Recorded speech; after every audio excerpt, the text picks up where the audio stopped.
بسم الله الرحمن الرحيم. الاهلي يعمل ايه بكره مع الهلال؟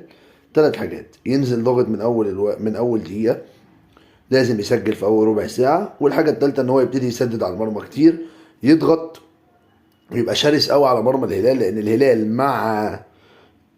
مع 50,000 شراسة لعيبه الاهلي مش هيقدر يلم نفسه بسرعه. فانت تقدر ان انت في اول ربع ساعه تخلص الماتش من اوله، تقدر ان انت تنهي اللقاء من بدري. الاهلي قادر ان هو يخلص الماتش، قادر ان هو يخلص الماتش. الاهلي قادر ان هو ينهي المباراه بدري، قادر ان هو ينهي المباراه بدري، وان شاء الله الاهلي يصعد. هارد لك طبعا النهارده للزمالك، يعني فوقته متاخر، ولكن برضه الزمالك فرقه عليها بعض المقاييس الشديده بالنسبه لي. من وجهه نظري الزمالك يعني وحش قوي، ودفاع وحش قوي، والدنيا وحشه قوي معاه.